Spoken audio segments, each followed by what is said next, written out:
Hello, everybody. Hope we're all doing well. As per usual, welcome back to the Respawn Recap. Hello, Nicholas. Hi, Jake. Ready to roll? Yeah. Let's get it done. Let's get into it. And something we have talked about in the past and probably will in the future, that being gaming/esports rivalries, of course, do continue. One of the biggest rivalries over the past year or so, ever since the downfall of the former OpTic roster, ironically timed with some news that might be coming out soon, is the Crimsix versus Scump rivalry, which we found out thanks to the Eavesdrop podcast with Crimsix. Crazy news. Apparently, at one point in time, Scump was going to be Crimsix's best man at his wedding, which is it's just kind of a shocking topic to even try and think about. Because it's crazy to see like where they are today versus, you know, where they were a couple of years ago. It's like, yeah, you looking back then, it's like, yeah, this dude's going to be one of the most important people at my wedding, you know, arguably, like for the dude at least.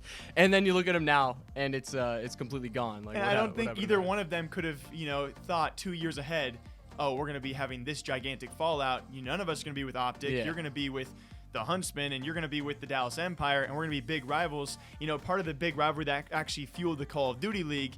And it's actually ironic because, Nikki, whenever I talk to you, I think of a guy like NICKMERCS. We think about gigantic rivalries. This weekend upcoming is NICKMERCS' wedding. And to kind of put it into perspective, and this could be a bit of a stretch, but it's like NICKMERCS having his wedding, and all of a sudden he comes out in a podcast and says, Nade Shot was going to be my best man. Yeah. It's like, what? Yeah. Excuse me? Until what? The 100 Thieves thing? No. Yeah. So, I mean, it's just one of those gigantic things, especially pertaining to Call of Duty, that I don't think a lot of people saw coming. Apparently, Scump was going to be Crimsix's best man. Will the two ever make up is still the lingering topic. And boy, oh boy, the Fortnite scene continues to have some, you know, a lot of children in the scene. I love the scene. I love the future of what it could be potentially for content and whatever the game has planned for it. But we still see a lot of youngsters in that scene. And this past week, it was actually Team Kungarna. It's a team started by the Fortnite guy. Kind of a common theme has been these gigantic Fortnite creators starting their own teams. He's done very well with Team Kungarna and what they have done so far. They hold their tryouts on Twitch. And unfortunately now for the second time on Twitch, they've had a tryout decide to, you know, because they actually watched the tryouts on their main stream. And once that was happening, he decided to play a little dookie dookie, little woohoo from The Sims. Little woohoo. Some choice content. Yeah. But actually, I don't know. I wanted to ask you, do we know how like actually old this kid is? Like, who did it? I think the name, I don't even want to shout him out. Okay, I think the name has been tagged on. I'm just curious about like the actual age, because it's like teenager. Gotta be a teenager. Like 15, something like that. Yeah. And so you're just kind of like you mentioned in the video, like you're just ruining every possibility like in the future that you have, like with that team and with whatever other team. So it's so sucky all around because Team Kungarna has a lot of hate for being tied to the Fortnite guy. People love hating on those kind of things. But yeah, I mean, to that point again, you're a teenager. I don't think you really realize when you do that. Esports organizations don't forget those kind of things, and the kid might not ever have a shot to be a pro in the first place, right? These are open tryouts for, you know, what some content team. So he might not ever be a pro, but you really just kind of put a black mark on your entire future by doing these kind of things. And yeah, it might be good for laughs, but we did see the entire Team Kungarna Twitch channel get banned for a day. So kind of like a ninja Pokemon style.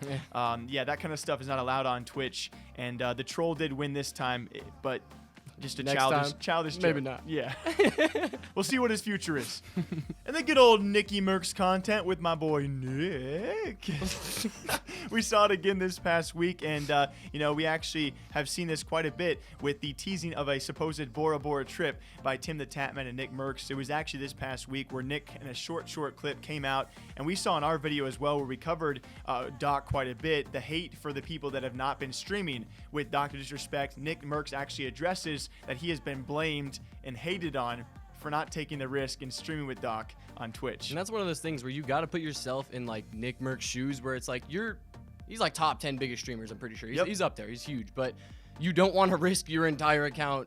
Obviously, yeah, you love playing with Doc. He's a good friend of yours. You know, you enjoy playing with him, but you don't want to risk your entire following and everything that you've built up just to play with him. Obviously, now you can play with him off stream, do whatever you got to do, but it's not exactly worth your entire career just to play with Doc. Yeah, and putting yourself in his shoes, we don't know what his contract says. You know, these are guys, Tim the Tatman, NICKMERCS, a lot of top streamers have re-signed contracts with Twitch, and we don't know the details in those contracts. So, you know, it might be a fun joke to go ahead and try and get banned for streaming with Doc once, but we don't know what that means and what that could subject them to, you know, in some sort of punishment with their contracts. those are $1 million contracts, right? And again, very lastly, I want to point out, I highly doubt Doc, as a friend, would want them to risk that. And if he did, you know, they obviously probably would have by now. But even when I made that last video about this, we still see comments saying, no, Doc built up Tim. He built NICKMERCS. Yeah. Guys, I'm fairly confident if they wanted to try this out, you know, with Doc being involved, it would have been done by now. I don't think Doc wants it either. We will see what happens, though, as, you know, some people who have been banned by Twitch recently have been unbanned, and the Doc situation does continue. And you know, Jakey, with League of Legends Worlds 2020 going on right now, something that you actually made a video on in the past, insane player salaries for those LCS players. And this time it's LS and Fion coming out and saying these players are being paid way too much, especially despite their international performance at Worlds this year and previous years again, because, you know, as we've seen, NA teams have a very hard time at Worlds time and time again. So I want to ask what you think about this. Are they being overpaid? And, you know, what is your take on this? Oh boy. You know, whenever esports salaries come into play, we've talked about this a lot in the past, probably again will in the future as they continue to rise, it seems. You know, not only in League of Legends, but a lot of esports out there, CSGO, Call of Duty, very inflated from what they once were. And we see these huge median salaries. They are the highest seemingly in League of Legends. What Monte Cristo brought to light several months ago, you know, $400,000-ish for a lot of the top players. And yeah, obviously you expect similar results that Europeans, you know, making as much around that same length as well. I can't say that they're being overpaid necessarily. I think because that's a salary for a few of those players. Not all of those players are making that much. I think it adds to the notion of we see the lack of success for North American LCS players at Worlds, and so it adds to a very much bigger argument of, you know, scrims maybe potentially refusing to scrim academy players for those orgs so they keep their jobs. You know, the actual dedication of those pros in NA compared to other regions. It's very juicy to talk about.